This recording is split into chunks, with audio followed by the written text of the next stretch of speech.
Hello, I'm Saul Brody from Philadelphia, PA, USA. You're tuned to the International Radio Report, 30 minutes of news about radio on CKUT 90.3 FM in Montreal. Welcome, everyone, to the International Radio Report on CKUT 90.3 FM in Montreal. It is Sunday, March the 14th, and we are into daylight saving time. Yep. We just want to remind you that our show, normally 10:30 a.m. Eastern, is still 10:30 Eastern, but Eastern Daylight Time. The UTC time, though, has shifted. It is going to be at 14:30 UTC for the rest of daylight time. And we may have a little issue going this week. If our computers at CKUT don't like the time change, so you may have difficulty finding us either live or on the archive. But it's only for 1 week, so please bear with us. It's something we have to go through twice a year, usually, when the time changes. Our CKUT computers, for some reason, just don't seem to like the time changing. So from here on, until the fall, 10:30 a.m. Eastern, 14:30 UTC for the International Radio Report. We invite you to contact us. radioreport@yahoo.com is our email address. The website is ckut.ca. And our Facebook group, International Radio Report, has one new member this week. We welcome Robin to the group this time around. If you're joining us for the first time, it's a half-hour program of news and information about things going on in the world of radio, be they here in Montreal or elsewhere around the world. And we thank you for tuning in. We do want to mention on our Facebook page, if you want to take a look at the history of our program, which has been around since November 1987, we just put up a whole bunch of pictures into a photo album on the Facebook page. So if you want to see what we look like, what we did look like, and what a whole bunch of different guests and co-hosts that we've had on the show over the years. If you want to see what everyone looks like and what the station itself looks like, you can go visit the photo album in the Facebook group International Radio Report. And boy, some of us look a lot younger in some of those pictures. It's kind of neat to look at them, though. So please go take a look at them. Okay, we'll get rolling here with just an update, actually not much of an update, but we do want to remind you that the CKUT Funding Drive will be coming up March 18th through the 28th. It is a full year since they've had a funding drive. Actually, it's going to be 2 years because they didn't have one last year. Yep.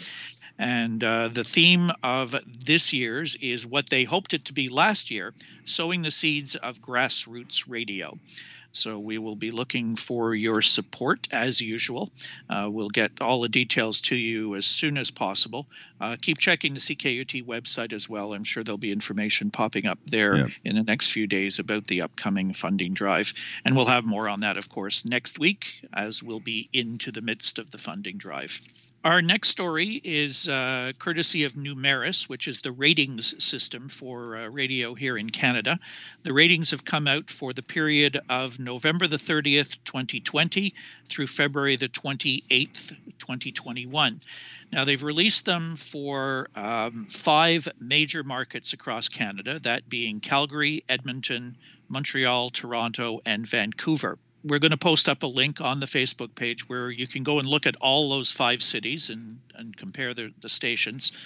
We've pulled out some data on the Montreal stations because that's where a lot of our listeners are here in Montreal. And we did sort of a comparison of the same period last year and then also compared those numbers to just the past period, which was August 31st, 2020 to November 29th, 2020. And there's some interesting trends going across. We're the only market in Canada where the breakdown is done English and French as well. So we get 2 separate sets of ratings. And we do see the crossover of the audience as well. Francophones listening to Anglo radio and vice versa. So we won't go through all of the details, but there's a few interesting things on here. If we look at the English side first, we continue to be absolutely flabbergasted by a share number. A share is the percentage of the listening audience throughout the day that's listening to a particular station, all ages combined. And the Anglo leader continually is CJD News Talk Radio. It's an AM radio station, 800, a 30.4% share, which is amazing. It's astronomical when you compare it. The closest station to them is the music station, the Beat 92.5, has a 17.7 share. So they're almost double, and everybody else kind of falls in behind that. I can see the numbers being high during COVID, a lot of people tuning to a station for news and information, but this is not new for this radio station. It's been dominating the Anglo market for probably several years now. These numbers are just crazy, though.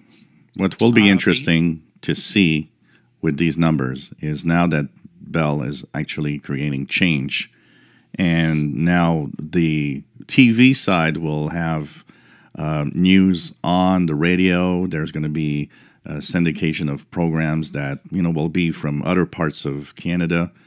It's going to lose a little bit of that local side to it, that Montreal side to it, and that's going to be interesting in the next few ratings. Is it going to maintain its spot, or is it going to show that people suddenly don't recognize their station? Yeah, they've done some of that in the past, where they've tried to put some Toronto-based shows on, and the reaction has not been good. People want local content on this radio station, so we'll see if those numbers hold up. They've gone up since the same period last year when they were at 24.6, so they've gone all the way up to 30.4. So they're still drawing audience. How much of that might be COVID related? Hard to say. Behind them, we said, was the Beat 92.5 music station, 17.7 share. And next on the list is Shom FM, the rock music station, 97.7 FM, with a 13 share. The station that continues to take a beating is Virgin Radio, also owned by Bell, 95.9. They have gone down again. They were 9.3 a year ago, 8.8 in the last ratings period, and now at 7.6. So substantially behind their main competitor, which is the Beat with 17.7. Every time we do these ratings, we wonder, when are they going to make a change and bite the bullet and say, look, this just isn't working? I think that, seen that yet. I think that rather than touching CJAD, that is such a market leader, they should have done something with Virgin instead and try something else. Yeah. They're being surpassed by CBC Radio 1 in Montreal. And CBC on the English side has never done very well in Montreal, yet they're 8.8 share above the 7.6 of Virgin. So, again, there may be a COVID influence there with people going to, a news and information station. But they do have a lot of other programming as well. So, interesting to see that. On the French side, it's not as big a dominance, but CHMP 98.5, the news talk station, leads the ratings race with 21.5 share. And they're followed by a couple music stations. The second one is CBF, Radio-Canada's Ici Premier, with 14.8. And then we drop down to the first music station, Rhythm FM, 105.7 with a 13.6. One of the interesting things that I'm looking at the numbers, on the English and on the French side, 3 stations pretty much dominate, and all the rest are kind of mixed in the noise. They're pretty much together in the same kind of ratings. Yep, it seems to be across the board that way. So one thing in there, the news station, 99.5, weekend radio, as they call it, hasn't had much of an impact. They are going up since the last rating period, but they're sitting at 2.4, which is, like you said, they're in the mix, but quite far down the list. I think it shows that it's tough to have people change that dial on another station. Exactly. So there, we'll put up the link. You can go check out the other cities across Canada as well. You'll see some other interesting information in the Numeris ratings numbers. And I'm sure our friend Steve at the Montreal Gazette and on this Fagstein blog will have a more in-depth analysis of these ratings numbers for Montreal. So we'll keep an eye out for that as well. So there's a good news for the public broadcasters in the United States. The U.S. COVID relief bill that will provide $175 million.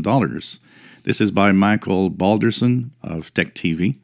As part of the $1.9 trillion American Rescue Plan for COVID relief approved by the Senate over the weekend, $175 million has been earmarked as emergency assistance for public TV and radio stations. The inclusion of these funds for public broadcasters is being called vital for public stations to continue to provide and expand the essential services that they provide Americans. According to America's Public Television Stations President and CEO Patrick Butler, Butler, in a press release praising the relief packages passing in the Senate, said that public TV stations have been providing remote education services, health information, government coverage, and public safety communications to people throughout the country with mostly unbudgeted funds and while losing hundreds of millions of dollars in revenue.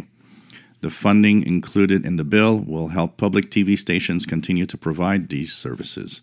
This is good news because we know that all the public stations in the United States have a really hard time getting funding. The government isn't helping and actually has been helping less and less over the last years. And they're relying a lot on basically the listeners, funding drives. And they do have a little bit of ad revenue, but listeners is probably a big part of how much money they get in. They'll have to, they don't have a breakdown here of the $175 million of how much is for TV and how much is for radio. I would think probably more going to television than to radio. Yeah, possibly. All right, we move on to solar conditions. And there's, I guess, an interesting anniversary that is solar related coming up or has come up this weekend. Absolutely. So, well, on March 13th, 1989, something happened that here in Quebec, if we were there at that time, we all kind of remember. They called it the Great Quebec Blackout.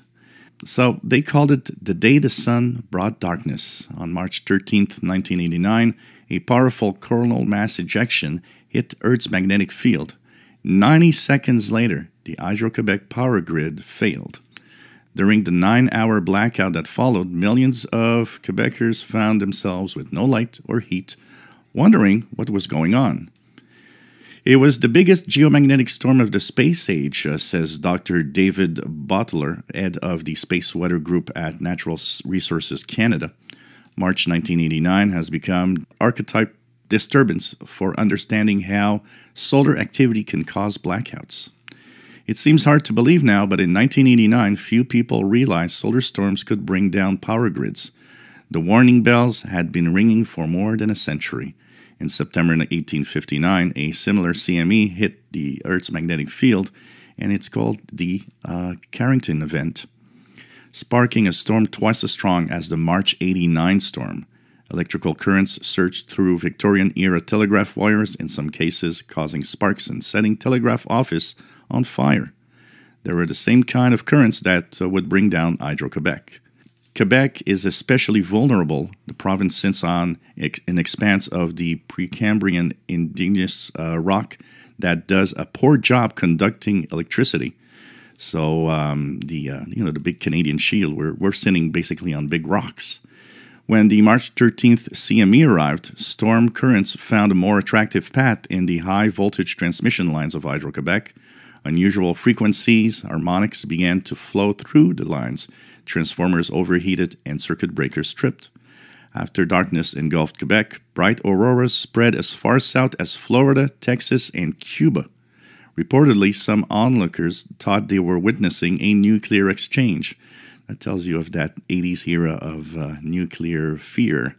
Some also were thinking that it could be the space shuttle, which remarkably launched on the same day.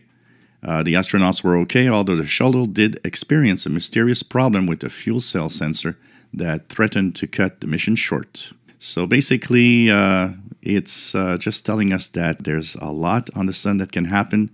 And hopefully we learned from that past CME and that things could be better today. But it's a warning to just say, hey, the sun could really disrupt our modern technology, which is even more dependent today. So imagine what could happen if the same thing or something even worse would happen today.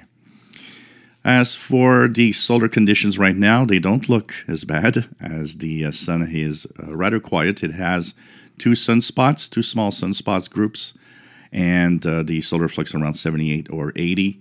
There is a coronal hole in the southern part of the sun that will send some solar wind that might reach the Earth on March 14th. So that could give us some unsettled conditions. This week, conditions were in general rather quiet. And so, you know what? Turn on the radio, listen to what's out there. There's amazing signals to listen to. This is Glenn Hauser. You're listening to the International Radio Report. 30 minutes of radio news and information every Sunday morning on CKUT 90.3 FM in Montreal and online at ckut.ca. We go next to the United States and a story from Michelle Kaufman of the Miami Herald. I'm someone who likes to listen to Sirius XM radio. And when I saw this story, I went and checked out this particular station that they're talking about. It's called Slam Radio, and it's the nation's first student-run Sirius XM station, and it's located in Little Havana. Nestled in the heart of Little Havana, a few blocks from Marlins Park, is one of the most unique radio stations in America. Slam Radio is the first and only satellite radio station in the nation run by high school students. Broadcasting on Sirius XM channel 145, Slam is on the air 24 hours a day, 7 days a week, and features content produced and presented by 80 to 100 local high school students. The programming, much of it pre-recorded, focuses on sport talk, current events, entertainment, and journalism, with some music mixed in. The station launched in December of 2018. It is part of the Sports Leadership, Arts, and Management SLAM Charter School Network, which was co-founded by rapper Pitbull and has grown to 11 campuses nationwide. It is a public charter school for grades 6 to 12, and its curriculum is geared for students interested in sports leadership and management. Their 3,000 square foot radio studio is on the school campus at 542 Northwest 12th Avenue. It is equipped with 12 voiceover booths, and most of the students involved are Hispanic Americans and Black. It's given kids in Little Havana a voice and confidence they never knew they had, said veteran radio host Larry El Amigo Milian, who serves as the station general manager and is a beloved mentor for the students, as is executive producer Frank Fernandez. Some of these kids were afraid to put two sentences together, and now we can't shut them up. Some of the shows, such as Slam Rundowns, the Youth, and Sports Slam, feature student hosts. Others are produced and edited by students, but have professional hosts, like Good Morning Amigo, a 4-hour show led by Milian, best known for his Dos Amigos and Desayuno Deportivo bilingual sports talk show that ran on AM 790 in Miami. Slam Radio has garnered national attention and was featured on Good Morning America during the 2020 Super Bowl, when students spent 2 days on the Sirius XM stage on Radio Row at the Miami Beach Convention Center, interviewing the likes of NFL stars Dan Marino, Lawrence Taylor, Michael Irvin, Frank Gore, and Dak Prescott. They also rubbed elbows with WWE wrestler The Big Show, radio personality Sway Calloway, and MMA star Jorge Masvidal. So that's pretty neat. Students getting involved in radio, something that everybody tells you, why would anybody want to do that anymore? So good that they're giving kids an opportunity to learn about radio and reaching potentially a very large audience with Sirius XM. Absolutely. So sounds like a good initiative. I did tune it in and listen a little bit. It's quite a variety, as they say. We have a mix of talk shows, a little bit of music, not a lot of music, but news, current affairs, entertainment, and journalism. So if you have Sirius XM, you can check it out on channel 145. And maybe some of these students one day will be on the air in some radio station. Who knows? Maybe it's going to spark some new, professional career for them. We hope so. That's happened here at CKUT. We've had a few people over the years that got their start in radio here and went on to work in commercial radio. Even some that went overseas. I know a few people that ended up doing some work in countries overseas. Cool. So it's a good place to start. Yep, absolutely. For the shortwave listeners that are listening to the show, there's going to be something interesting to listen to coming up this week. So it comes from KSKO in Alaska, and there's going to be something called the Virtual Dance Party Request Party Thingy. It's going to be broadcast via WRMI. So this is from Paul Walker via the shortwave listening post.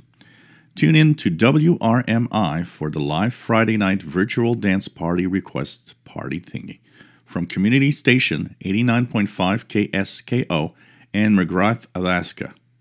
The broadcast will take place on Saturday, that's UTC Saturday, March 20th, 2021, from 03 to 05 hours Universal Time on 7570 kHz on the West Coast and 7780 kHz on the East Coast. KSKO Program Director Paul Walker is going to be hosting the show and will take requests by phone at 907-524-3001 during the show. And so this is going to be fun to have people actually have their online requests by phone. And this is cool to have a live feed, actually. It'll be all kinds of music from 60s to today, from all genres. So there's probably going to be something for everyone, Paul says. I'm funding the WRMI airtime costs from my own personal pocket, not the station's bank account. I'm doing it because for fun, because I can, because why not? So this is going to be interesting to listen to. So they do say it's Saturday, March 20th, but remember that that's UTC time. Here in North America, it's Friday night. So Friday night, that is going to be from 03 to 05 UTC, and that is in Eastern time, 11 p.m. to 01 a.m. Eastern Daylight Time, actually. So it's a little late in the evening in the East Coast.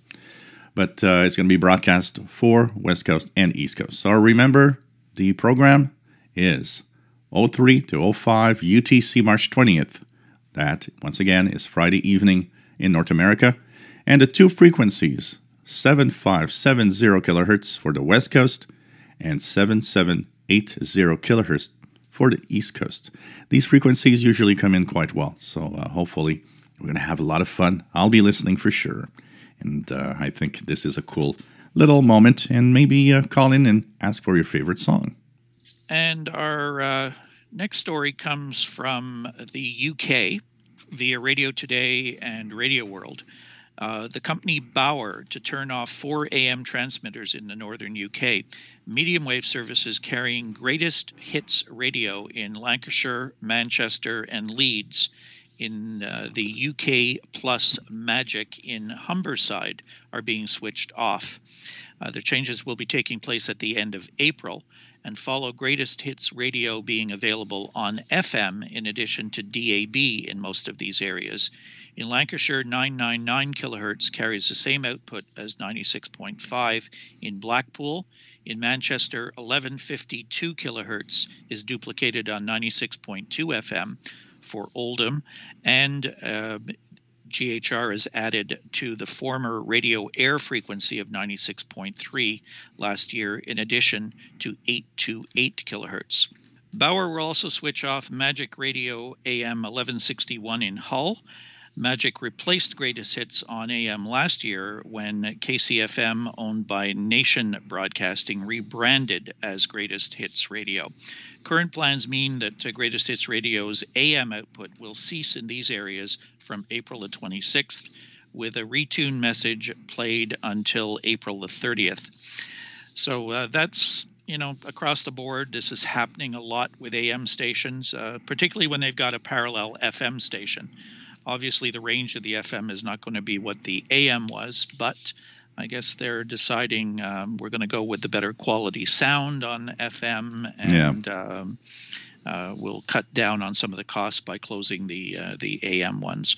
So there's no indication whether anybody else will use those stations afterwards, or whether the transmitters will disappear.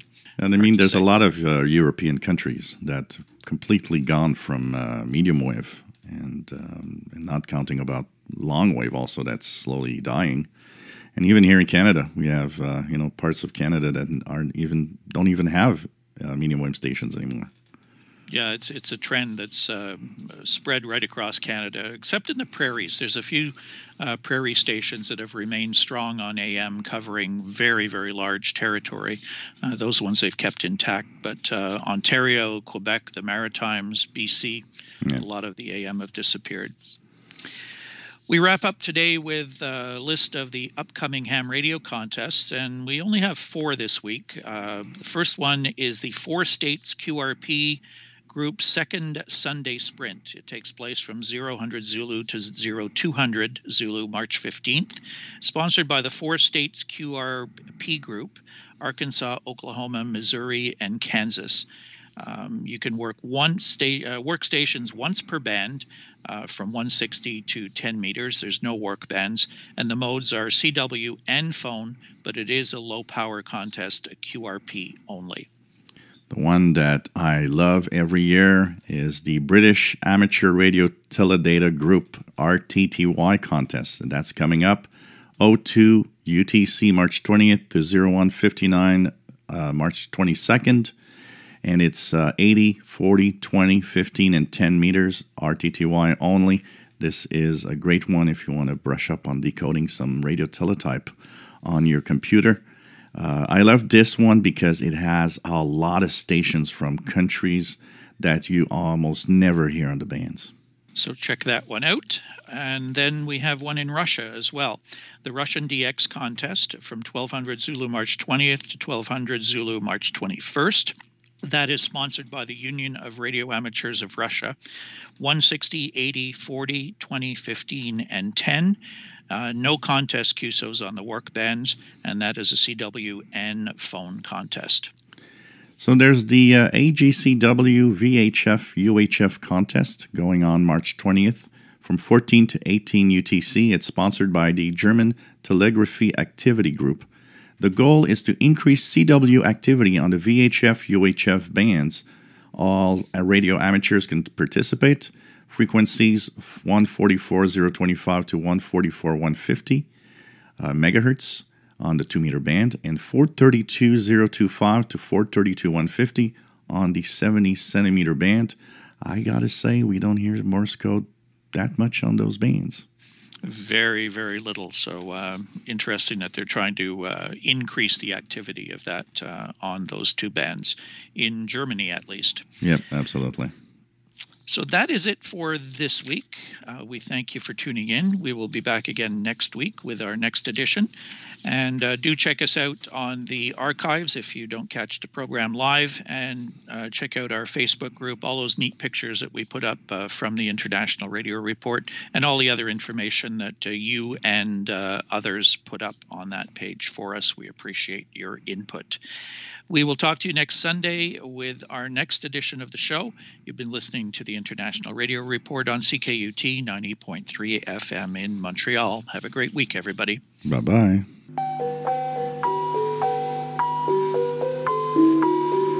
この放送は NHK ワールド国際放送ラジオ日本です。東京からお送りします。 This is Radio Japan, NHK World Network Tokyo.